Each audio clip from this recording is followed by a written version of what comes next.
Escreveu Mateus, no capítulo 23.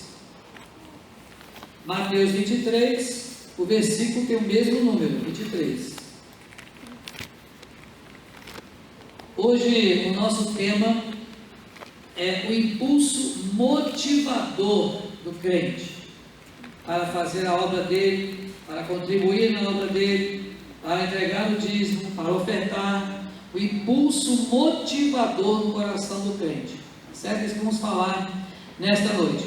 Ai de vós, escribas e fariseus, hipócritas, porque dais o dízimo da hortelã, do endro e do cominho, e tendes negligenciado os preceitos mais importantes da lei, a justiça, a misericórdia e a fé. Devias, porém, fazer estas coisas, sem omitir aquelas. Amém? Amém. Então vamos nesta noite compartilhar um pouco sobre isso, vamos falar um pouco sobre esse impulso motivador para servir a Deus, impulso motivador para ofertar, impulso motivador para ser fiel a Deus, impulso motivador. Isso é importante. Pois bem, nós sabemos, meus irmãos e irmãs, que cada um de nós, no nosso dia a dia, precisa ter motivação para tudo.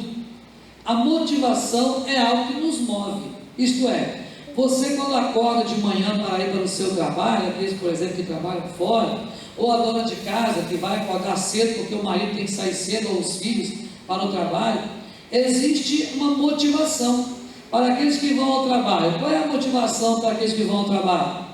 É porque ama trabalhar, gosta demais e vai para o trabalho e porque é apaixonado pelo trabalho. Qual é a maior motivação? É claro que você tem que gostar do seu trabalho, evidentemente, né? Senão você vai trabalhar de forma errada ou vai trabalhar sem nenhum gosto, sem prazer.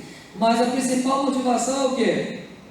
É porque você precisa receber seu salário, você precisa ser sustentado. Você precisa sustentar a sua família, a sua casa. Então há uma motivação, né? Quando você vem para a casa do Senhor, qual é a motivação? Quando você vem para servir a Deus, seja tendo algum cargo na igreja ou não, vem apenas para adorar, para servir, né, com a sua vida, com o seu coração, qual é a motivação? Então nós precisamos pensar, meus irmãos e irmãs, naquilo que nos move, que nos impulsiona a fazer alguma coisa. Tem gente na igreja que precisa ser impulsionado o tempo todo, quase que empurrado, né? Senão não faz nada. Já viu esse tipo de crente? Se você não empurrar, ele não vai. Mas se você der um empurrãozinho, é como se ele pegasse no tranco, igual o carro velho, né? Fica com a bateria ruim, um arranque ruim, mas depois que ele pega no tranco, se o motorista for bom, vai aonde quiser, porque só não desligar o carro. Né? Então, muitas vezes, nós como cristãos, precisamos também desse impulso motivador. Precisamos de algo que nos impulsione a fazer a vontade do Senhor, sabe? Que nos impulsione a acordar de manhã, de madrugada para orar, que nos impulsione a ler a Bíblia. Nós precisamos sim de motivação para tudo.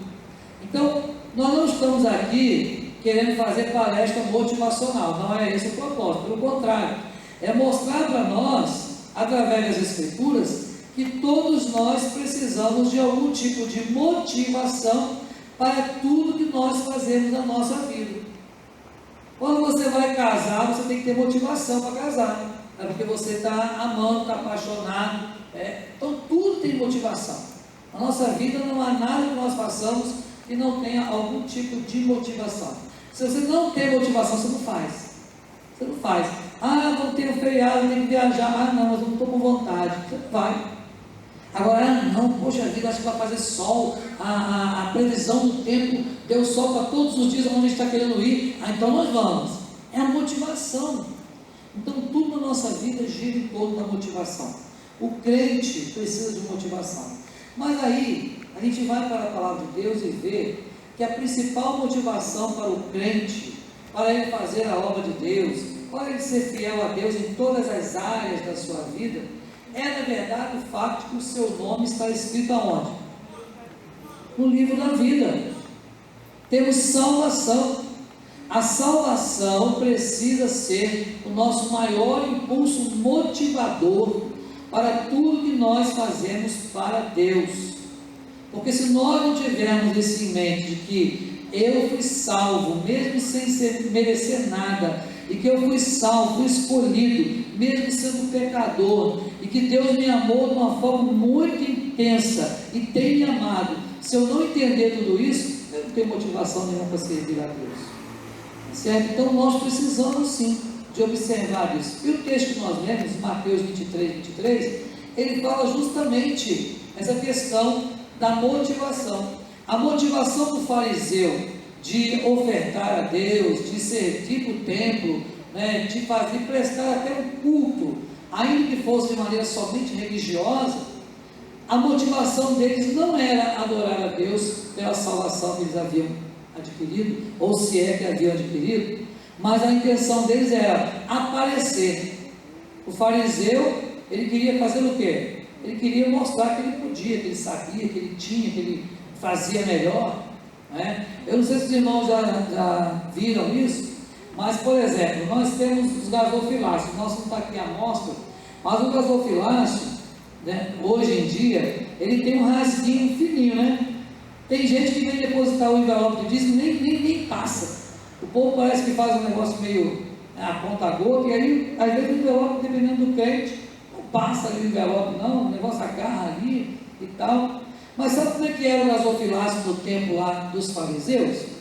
Ele era um móvel maior, geralmente um móvel mais ou menos de 1 metro de altura, e a boca era enorme, a boca era grande, e dentro do gasofilácio tinha uma escadinha feita de madeira, dentro dele, até o fundo. Sabe para quê? Porque o fariseu queria aparecer.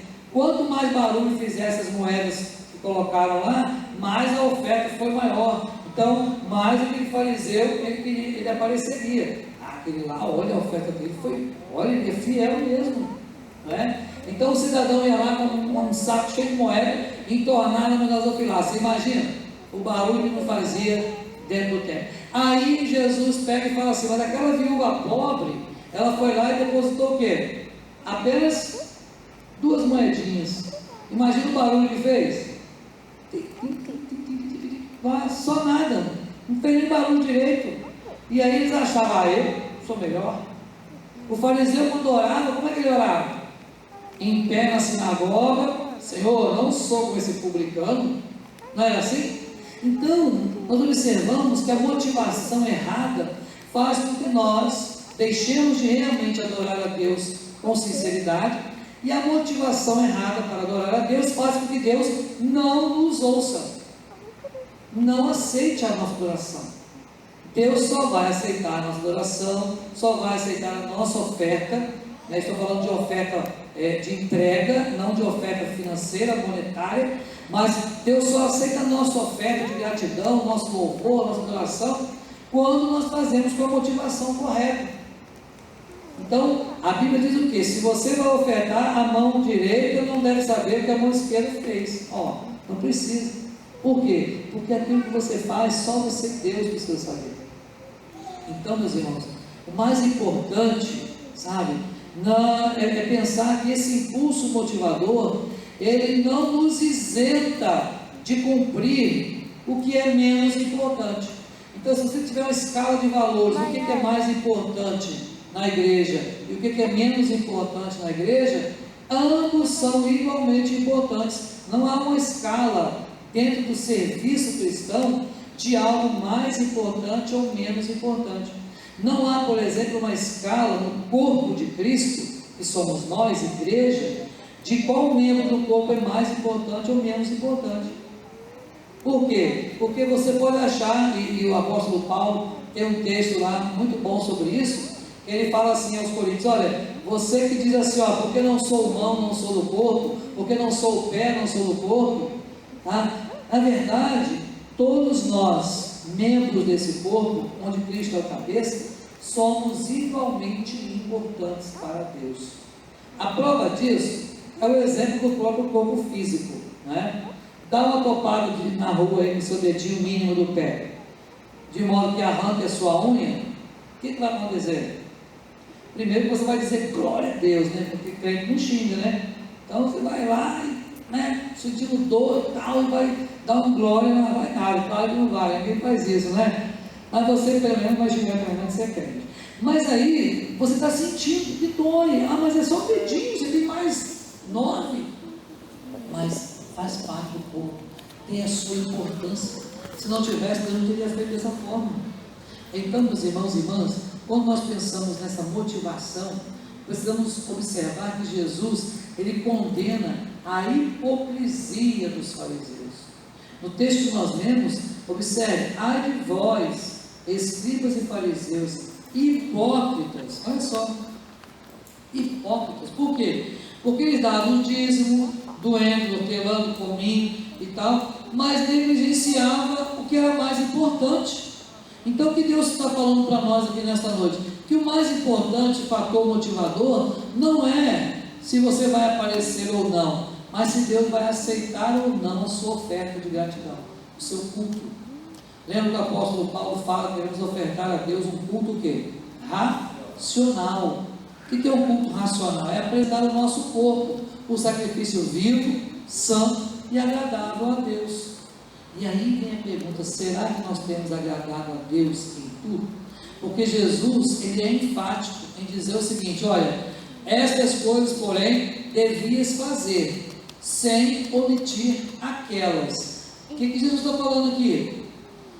Está falando que não é importante entregar o dízimo, que não é importante ofertar? Não. Está dizendo que ele tinha que praticar a justiça, tinha que amar a misericórdia, tinha que ter fé, mas não podia se esquecer daquilo outro que era o quê?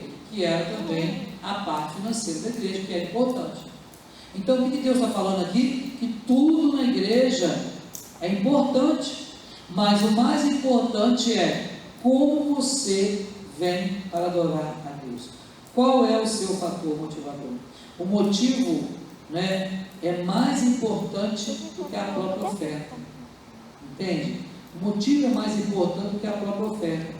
Por isso que a palavra de Deus diz assim: olha, quando você vem ofertar ao Senhor, mas você sabe que o irmão tem algo contra você, você deve fazer o quê? Deixa a oferta no altar, vai até ele, não é isso? Reconcilia-te com ele, aí depois vem e entrega a sua oferta, né? Aí esse entregar da oferta pode ser a oferta monetária, pode ser também o seu louvor, a sua adoração, porque, irmãos, tem muita gente que levanta mãos, mas até louvam com os lábios, mas o coração está distante de Deus. É isso? Esse povo me louva com os lábios, mas o seu coração está distante de mim. Então, muitas vezes, irmãos, a gente vê pessoas, ou nós mesmos, a gente vem em alguns momentos para a casa do Senhor, a gente vem meio que sem motivação. Às vezes vem por obrigação. Porque eu tenho um cargo, sou presbítero, sou diácono, sou pastor, sou isso, sou aquilo, então eu sou obrigado a ir. Eu tenho que abrir a igreja hoje, é minha escala, então eu sou obrigado a ir. Sabe? Não. Essa é a motivação errada de vir para a casa do Senhor. De vir para a casa do Senhor, por quê? Porque a nossa vida depende de Deus. Sabe? Nós não somos nada sem Ele. Jesus foi muito claro: sem mim nada podeis fazer. Eu gosto muito desse versículo, lá de João 15. Por quê? Porque não precisava completar: sem mim nada. Precisava falar podeis fazer? Não, sem mim nada. Sem mim você não pode nada, não faz nada, não é nada. Sem mim você não tem nada. Sem mim nada. O nada já, para nós na língua portuguesa, já diz tudo, né? Nada sem Jesus. Entende? Tudo com Cristo, nada sem Ele. Então nós precisamos sim buscar ao Senhor para que de fato nós possamos observar qual é o motivo mais importante, entende? Que nós viemos para trazer para a casa do Senhor. O que a gente veio fazer? Bom, a primeira coisa a observar, irmãos, nesta noite, sobre o nosso tema, que é o impulso motivador para servir a Deus com a nossa vida e com os nossos bens. Estamos falando de mordomia cristã, tem que estar sempre isso na mente dos irmãos, tá? Enquanto estamos falando de mordomia cristã, claro, vamos voltar, filho mestre, vamos voltar à questão da oferta, de dízimo e tudo mais. Depois, eu falei isso ontem lá na Vila do Prata, né? Foi o mesmo tema, ontem lá, eles estão na frente de vocês um dia. E aí eu falei para eles: olha, irmãos, eu estou falando de mordomia cristã agora, vamos falar sobre dízimo e oferta algumas vezes agora, nessa série de estudos, depois eu não falo mais na igreja, depois não, acabou. Ah, mas agora, pastor, não vai falar nunca mais? Não, eu estou dizendo o seguinte: não vou fazer mais série de estudos sobre dízimo não, vocês já estão sabendo, todos nós sabemos. De vez em quando, vou dizer: irmãos, ó, Senhor, existe fidelidade. Entrou um membro novo, pessoa não crente, veio para a igreja, vou botar para discipular, quase catecúmenos ou discipulado, aí vou ensinar para ele, né, os novos. Agora a gente já está sabendo, tá certo? Então, o impulso motivador para servir, para adorar a Deus, a primeira coisa é que Cristo é o objeto da nossa fé. O objeto da nossa fé é Jesus. Em quem temos crido? Sabe? Em quem tenho crido? Tem um hino do nosso cenário, né? Que fala isso, né? Mas eu sei quem tenho crido, estou bem certo que é poderoso, guardará, pois, o meu tesouro até ao dia final. Então, eu sei quem tenho crido, o apóstolo Paulo disse: estou bem certo que ele é poderoso. Poderoso para quê? Para guardar o nosso bom depósito. Então, o impulso motivador de nós servirmos, adorar a Deus, de servirmos a Deus com a nossa vida, com a nossa palavra e com os nossos bens, observe, irmãos, são as três coisas com as quais nós podemos servir a Deus. Olha só: com a nossa vida, isto é, trabalhando, dando testemunho; com a nossa palavra, evangelizando, pregando o Evangelho do Senhor; e com os nossos bens, aquilo que Deus nos dá, que nós podemos também abençoar a outras pessoas. Então, o impulso motivador, né, de nós servirmos a Deus deve ser o quê? O juízo, a misericórdia e a fé. Três coisas importantes, tá? Juízo. Por que juízo? Porque o nosso Deus, ele é justo. A Bíblia diz que ele não tem por inocente o culpado. Diante de Deus, a Bíblia diz o quê? A alma que pecar esta morrerá. Não tem meio termo, tá? Então é importante nós pensarmos que ninguém vai pagar o pecado do outro. Depois que Jesus deu a vida por nós, acabou esse negócio da gente pagar pelos erros do outro. Cada um. Lembra o que disse lá, agora não lembro se é Ezequiel ou se é Jeremias, um dos dois, que fala assim: os pais comeram uvas verdes, Ezequiel, e os dentes dos filhos que se embotaram, isto é, porque os pais pecaram, os filhos vão pagar o preço? Não. É lá que ele diz, então, olha, a responsabilidade é pessoal. Então nós precisamos entender que o nosso Deus, ele é o justo juiz, sabe? E ele vai cobrar de cada um de nós, vai cobrar. O que eu tenho apresentado para ele na minha vida? Ao longo da minha trajetória cristã, o que eu tenho ofertado para o meu Deus? Eu estou falando de oferta o quê? De trabalho, de pregação do Evangelho, né, de almas rendidas aos pés do Senhor, né, de ter de bom testemunho. A Bíblia diz que nós somos para com Deus o que? O apóstolo Paulo em 2 Coríntios fala isso, né? Nós somos para com Deus o que? O bom perfume de Cristo. E lá no texto diz assim: nós somos para com Deus o bom perfume de Cristo, cheio de morte para a morte, cheio de vida para a vida. Por que isso? Naquela época, quando se vencia uma batalha, o povo de Israel e os povos, eles guerreavam entre si por posse territorial. E aí, quando eles venciam a batalha, era costume da época que aqueles que venciam, eles voltavam para casa e à frente deles vinham as pessoas queimando ervas aromáticas. E quando o povo da cidade, aquele povo entrava, o povo da cidade sentia o cheiro daquele perfume, daquelas ervas aromáticas, sabiam que aquela cidade aquele povo havia vencido a batalha. E para aqueles que haviam vencido, era cheio de vida para a vida. Mas para aqueles que estavam sendo trazidos cativos, era cheio de morte para a morte. O aroma.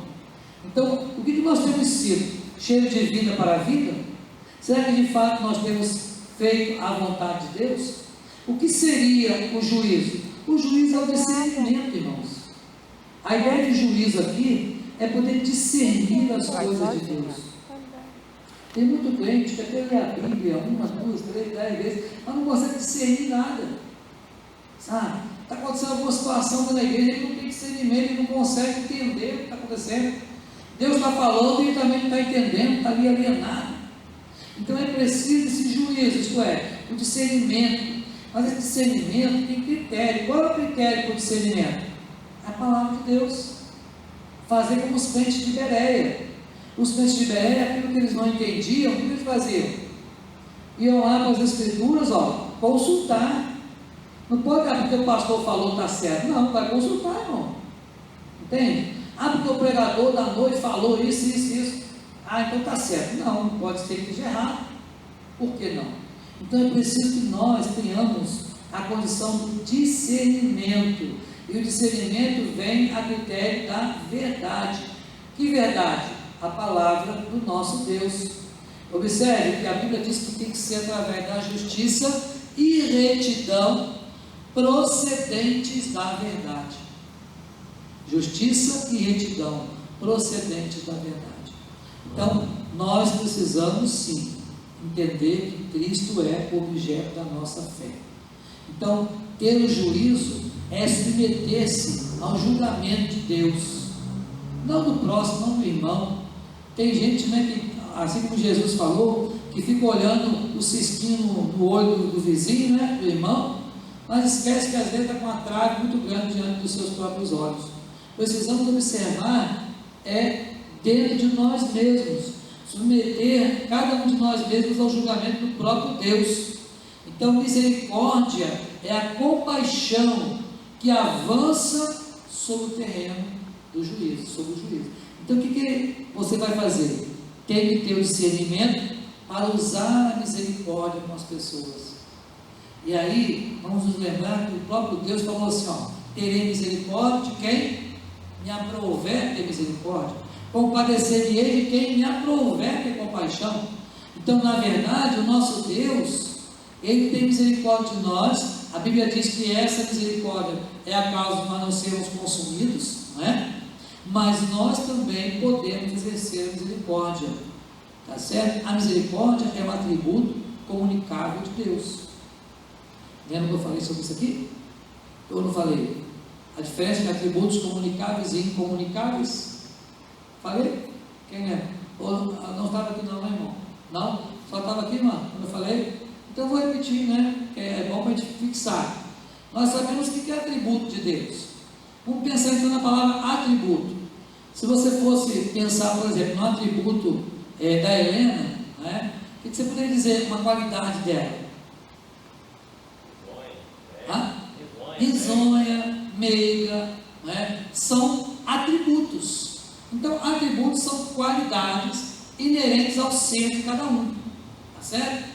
Então, por exemplo, eu tenho olhos azuis, então vendo. Então, na verdade, são atributos. Você tem o cabelo é castanho, o cabelo é loiro, o cabelo é branco, a cor dos olhos, há características também que podem ser físicas, características que podem ser emocionais, características que podem ser da personalidade. Isso tudo são considerados atributos, tá certo?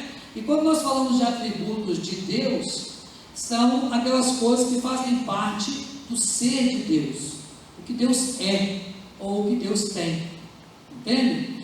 E aí, alguns atributos, Deus permite que nós tenhamos também, isto é, Ele comunica para nós, Ele nos dá. A ideia de atributos comunicáveis são atributos que Deus também nos dá. Eu posso ter, porque Deus vai me dar, Ele pode me dar. Então são atributos que Deus é ou tem, mas que eu também posso ser ou ter, quando Ele me der. Agora, atributos incomunicáveis são aqueles que Deus não comunica, Ele não nos dá, só Ele é, ou só Ele tem. Entende? Então, vamos dar exemplos? Por exemplo, Deus é eterno. Nós podemos ser eternos? Alguém é eterno aqui? Eu gosto desse atributo especificamente porque eu gosto de falar uma coisa que talvez vocês nunca pensaram.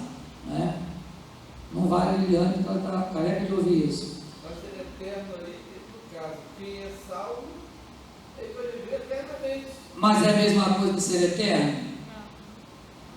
Eterno não tem início nem fim. Isso. Exatamente. Uma característica para que algo seja eterno é não ter sido gerado, não ter sido criado, não ter um início. E nós tivemos um início, não é verdade? Aí você para pensar assim, mas e a nossa alma? Ela é eterna? Lembre-se que nós somos dicotomistas, né? A maioria da igreja presbiteriana é dicotomista. O que é isso? É que nós cremos que o homem, ele tem corpo e alma, ou corpo e espírito. Para nós presbiterianos, alma e espírito é a mesma coisa, tá certo? Porque se você encontrar na Bíblia como discernir uma da outra, porque ele vai falar assim, olha, o corpo volta para o pó, isso, e o espírito volta para Deus, e a alma?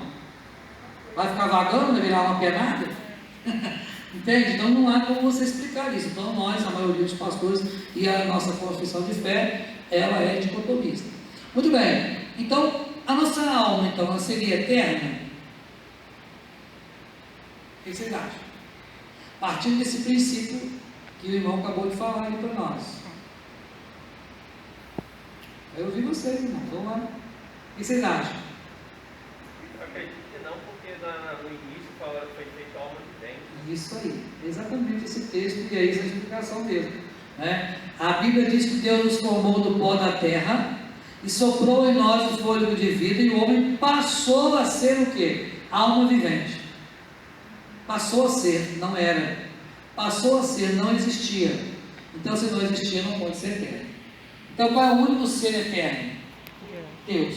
Então, é um atributo incomunicável. Só Deus é eterno. Só Deus é onisciente, onipresente, onipotente e alguns outros atributos que são características do ser de Deus, que só Ele é ou só Ele tem. Agora, nós podemos exercer misericórdia? Podemos ser justos? Podemos. São atributos que Deus nos comunicou, nos deu. A ideia de comunicar é dar, né? É permitir que tenhamos, tá certo? Então, meus irmãos, nós precisamos exercer, sim, a misericórdia, que a misericórdia é o quê? É a compaixão das pessoas. Jesus, quando estava no seu ministério terreno, ele olhou para Jerusalém, e o que diz o texto? Quando Jesus chorou lá, né, aquele texto Jesus chorou. É isso aí. E aí o texto diz o quê? Que ele se compadeceu. Se compadeceu daquele povo. Por quê? Porque ele viu o pecado do povo. Ele olha assim e viu o pecado de todo mundo. Então ele se compadeceu daquele povo. Entende? Se compadeceu dos leprosos. Quando os leprosos vieram até Jesus, Senhor, se queres, você que pode me tornar limpo. Ele falou, quero. Não é isso? Então, é isso, se compadece. O nosso Senhor, Ele se compadeceu e se compadece de nós. Então, nós precisamos exercer a misericórdia, isto é, ter compaixão das pessoas. E as pessoas que estão passando dificuldades, tenha compaixão. Se você pode ajudar, por que não ajudar? Entender? Claro que hoje em dia, isso é muito relativo, porque as pessoas estão também explorando, né, a compaixão dos outros, né? Aos exploradores da misericórdia alheia, não é? Então temos que também estar sempre discernindo isso, mas é por isso que tem que ter o juízo atrelado à misericórdia. Por quê? Porque você vai poder julgar se aquilo realmente é necessário, se não é, se aquilo é correto, se não é. Então você vai fazer desta forma. É a virtude de quem não pergunta pelos seus próprios direitos, senão pela necessidade do próximo. É sentir a dor de quem sofre, como se fosse a sua própria dor. Isso é misericórdia. Assim que Jesus agia. E Deus nos deu condições de agir assim também. Talvez nem todos ajam dessa forma, né, mas esse é o ideal de Deus para cada um de nós, tá certo? Então observe, não é ficar esperando, né, a coisa acontecer, é você tomar atitude. Existe uma coisa hoje em dia, na maioria das empresas, quando as pessoas vão procurar emprego, já se faz essa pergunta na hora das entrevistas, se você é proativo, né? A proatividade é algo que tem sido cobrado nas empresas. O que é isso, né? é você não esperar acontecer, é você agir, é você ter disposição, é você ter proatividade, isto é, você fazer sem ninguém ficar mandando. E às vezes na igreja a gente fica toda hora, né? Irmão, pode fazer aqui, alguém quer fazer aquilo outro, alguém pode, sabe? Ao invés de a gente se oferecer para o trabalho, pastor, o que tem que fazer na igreja aí? Eu não sei muita coisa não, mas se me ensinar, eu estou dentro, estou disposto, estou disponível. Então é desta forma. Então, o impulso motivador é que Cristo é o objeto da nossa fé. Essa é a primeira coisa, certo? Agora, queremos mostrar para vocês a respeito do que nós falamos da fé. A fé, você sabe, não quero aquele texto pronto, né, lá de Paulo, não, né? É o firme fundamento das coisas. Não, esse não quero. Mas o que é fé? Sabemos que fé é o quê? Dom de Deus. É isso? Dom de Deus. Agora, é dom de Deus para quê? Para que serve? Você já reparou, ou vocês repararam, que as pessoas falam de fé e banalizaram muito esta expressão, esta palavra, sabe? Por exemplo, as pessoas falam que tem fé nas pessoas. Eu tenho fé que você vai passar naquele concurso. Eu tenho fé que você vai ser bem sucedido. Eu tenho fé que você vai ser curado. Eu tenho fé. Você acha que isso é fé? O que vocês acham? O que é fé? Isso. O crer. A confiança é diferente. Vou explicar para vocês. A fé, gente, só existe fé. A palavra usada para fé no Novo Testamento é pistis. Essa palavra foi usada apenas para a fé salvadora, fé salvífica. A fé é aquilo que é um dom de Deus, que Deus projeta isso na nossa mente através do Espírito Santo, coloca essa fé no nosso coração, né? Quando eu falo coração, estou falando, né, de mente, porque coração é só um órgão, um músculo, né? Mas estamos falando de onde vêm as nossas emoções. Então, Deus põe fé no nosso coração através do Espírito Santo, e o homem passa a crer. Então, o crer é o exercício humano da fé. Tá certo? Fé é dom de Deus. Ninguém pode dizer Senhor, Senhor, se o Espírito Santo não o convencer. Isto é, se não colocar fé no seu coração. Ou não? Por isso que a gente vê muitos pregadores, principalmente em rede de televisão, exibindo a sua fé. E isso contraria o princípio, que a fé tem que ouvir a palavra de Deus, para que ninguém se glorie, porque não é dele. E outra coisa, eles usam a fé para outras coisas que na verdade Deus não usou. A fé ela foi utilizada por Deus, é um dom de Deus, para a salvação do perdido. Entende? Mas eu tenho fé que vou viajar amanhã. Eu tenho fé que não, irmão. Olha, eu creio que Deus vai me proteger. Por que eu creio que Deus vai fazer? Porque Deus um dia me salvou. Então eu vou exercer o crer. Agora, o crer também pode ser fora da questão da fé. Você pode crer de acreditar, de assentimento intelectual, de um mero assentimento intelectual. Vou explicar. Eu acredito que o irmão realmente é uma pessoa honesta. É o crer de acreditar. Tá certo? Eu acredito que o irmão tem capacidade, que é irmão, que você tem capacidade de fazer esse ou aquele outra atividade. Esse é um assentimento intelectual. Eu acredito. Entende? Não tem a ver com fé, porque fé é para salvação. Tá certo? Uma vez que você foi salvo, por intermédio da fé, você então foi habilitado a crer em Jesus para a salvação. Entende? Então a fé é como se você estivesse recebendo a sua carteira de habilitação, né? A sua CNH, para poder crer que Jesus é o Cristo, o Filho de Deus. E se não tiver fé, você não vai crer. Isso chama de fé salvadora, né? Fé salvadora. A fé salvadora. Tá certo? Agora, pastor, mas então, como é que eu vou fazer com relação que a gente está acostumado a falar de fé? Eu tenho fé que Deus vai curar, eu tenho fé que Deus vai salvar, eu tenho fé que Deus... Tá? Essa é a questão que nós usamos naturalmente. Você não está pecando por falar dessa forma. Desde que você sempre entenda que você está falando que eu creio que Deus pode. Eu creio. Por que você crê?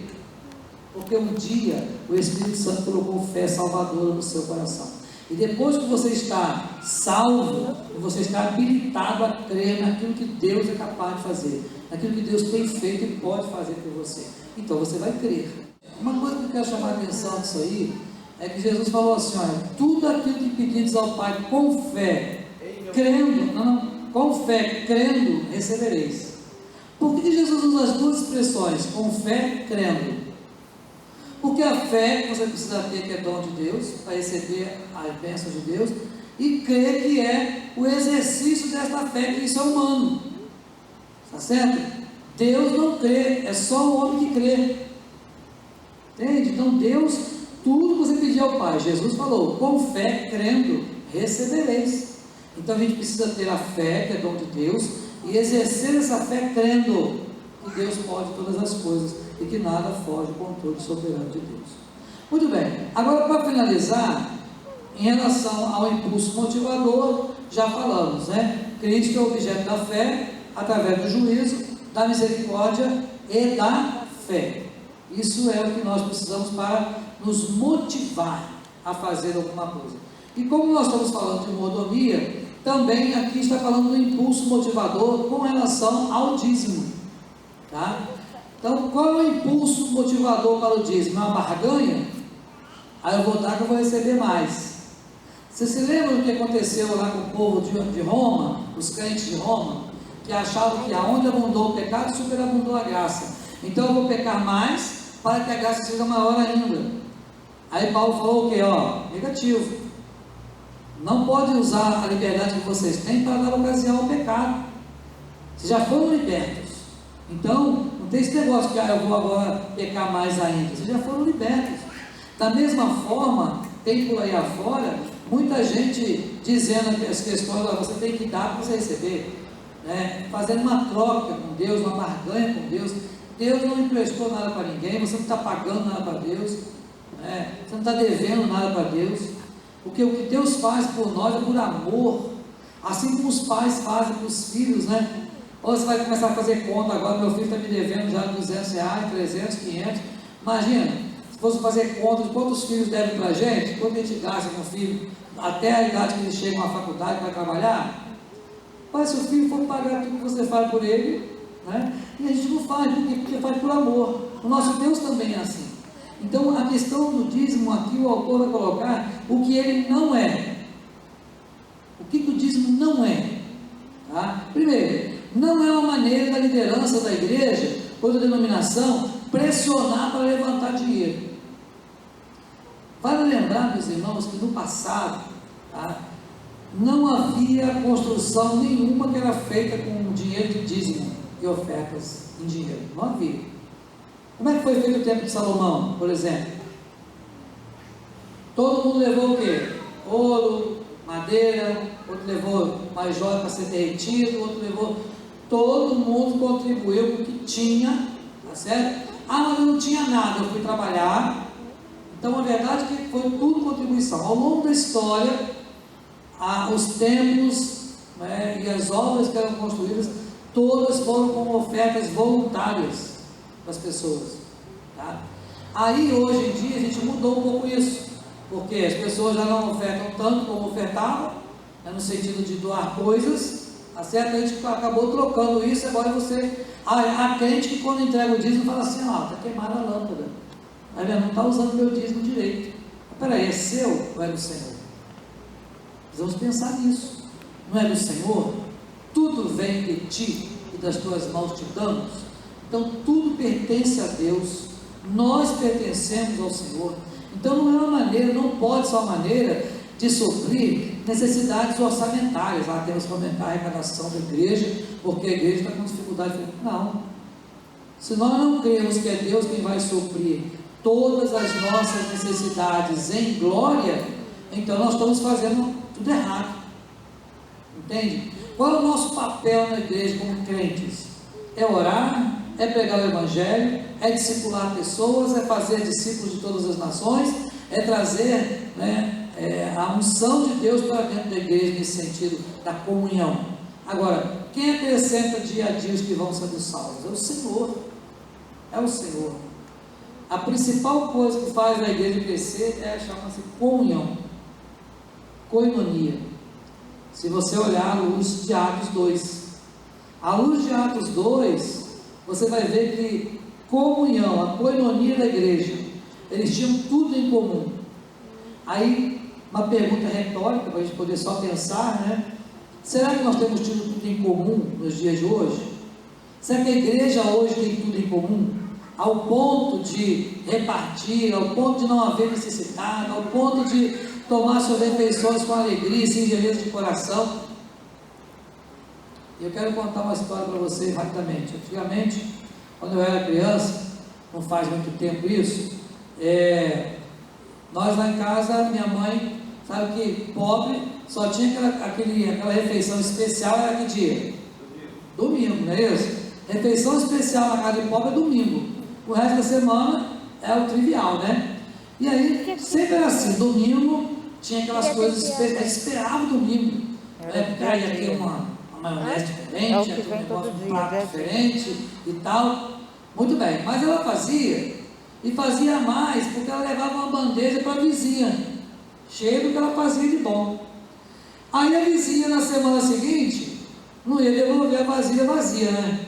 Fazia algo gostoso, para ficar esperando a vasilha da vizinha, vai devolver a vasilha, e aí vinha a vasilha com coisa gostosa para a gente comer também, sabe? Mas era aquela comunhão, nem era crente a vizinha, mas era aquele prazer de ter alguém que você pode compartilhar. Hoje, às vezes a gente entra numa igreja e sai, a gente não é nem notado, sabe? Se tem uma coisa ruim, é você entrar num lugar e não ser percebido, não é verdade? Eu não voltaria. Não volto para um lugar que eu não sou nem percebido, ninguém nem fala comigo. Eu vou voltar para quê? Agora, quando você é recebido, quando você é querido, quando você está no meio, você tem vontade de estar no meio daquele povo. Então, a comunhão é de fato um fator motivador para o crescimento da igreja. Então, realmente a questão do dízimo não é simplesmente porque eu tenho que fazer orçamento. Não, eu tenho que crer que Deus é o sustentador da obra, sabe? E é Ele que vai tocar nos corações, seja de um, de outro, até do ímpio, né? Quantas vezes a igreja, eu tenho certeza que aqui a igreja deve ter experiências como essa, talvez os presbíteros, não vou deixar nem falar que não são muitos, mas certamente tem experiência de pessoas ímpias, talvez que ofertaram na igreja alguma coisa, porque Deus tocou no coração lá e pronto. Então é Deus quem supre. Outra coisa, o dízimo não é uma contribuição para cumprir uma exigência legal. Porque a Bíblia diz que tem que fazer, então eu faço, mas eu faço obrigado, contrariado. Não adianta nada. Aí vira o legalismo dos fariseus que Jesus condenou, sabe? Está fazendo uma coisa, mas esquece das outras. De que adianta eu ser fiel numa coisa e não ser fiel na outra? A Bíblia diz que se eu escorregar numa vírgula ou um ponto da lei, eu sou devedor de toda a lei. Então, eu tenho que procurar fazer, ter um equilíbrio. Um equilíbrio em quê? No serviço ao Senhor. Servir a Deus com a minha vida, com as minhas palavras, com os meus bens e, é claro, servir a Deus em adoração. Tudo que nós temos pertence ao Senhor. Então, é um ato de amor o ser dizimista, não é comércio. Tem gente que acha que é comércio, entendeu? Eu vou lá porque Deus vai me dar em dobro, sabe? Não, não é comércio.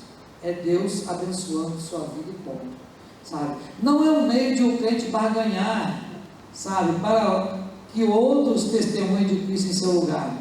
Eu já faço isso, já entrego meu dízimo, não precisa fazer mais nada. Tem gente que é assim também, né? Eu já dou oferta, eu não preciso ficar preocupado aí de ir atrás de evangelizar, não. Tem outras pessoas para fazer lá. Para pregar, tem um pastor para pregar, tem os presbíteros. Já faço muito da minha oferta, entregar o meu dízimo.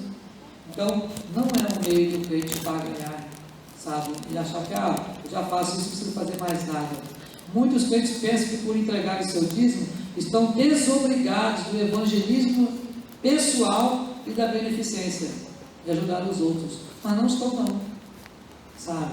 Não tem nada a ver a ajuda que você pode dar para outras pessoas daquilo que é do Senhor que eu dízimo e oferta. Nada a ver. Agora, mas eu não posso ajudar os outros, a situação não está boa. Tudo bem, você não pode uma coisa.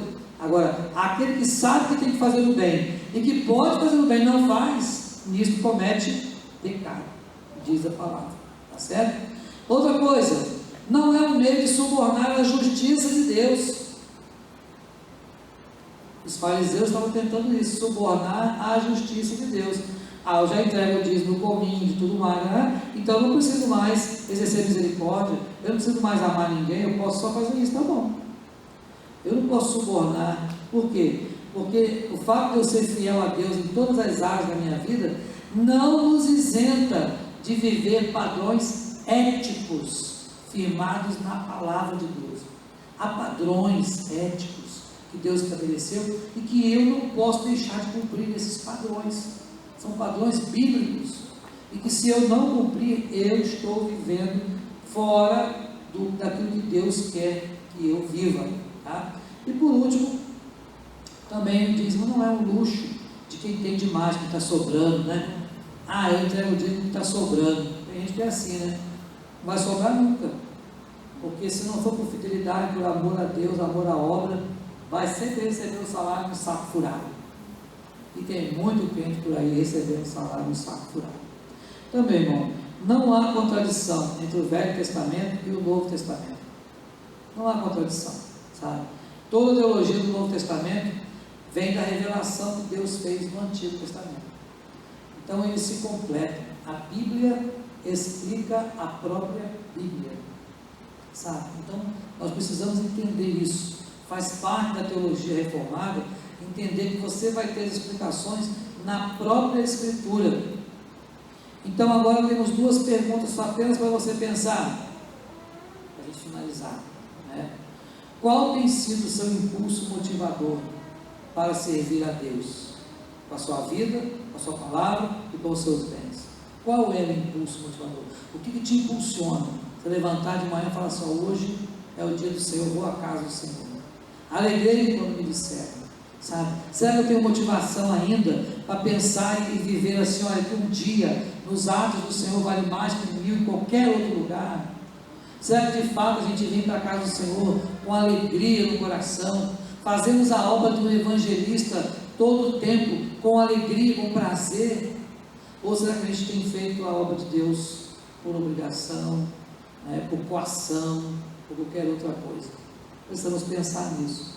E é claro, precisamos nos comprometer em realizar, em exercer a justiça, a misericórdia, né, em exercer aquilo que Deus quer que nós façamos no nosso dia a dia.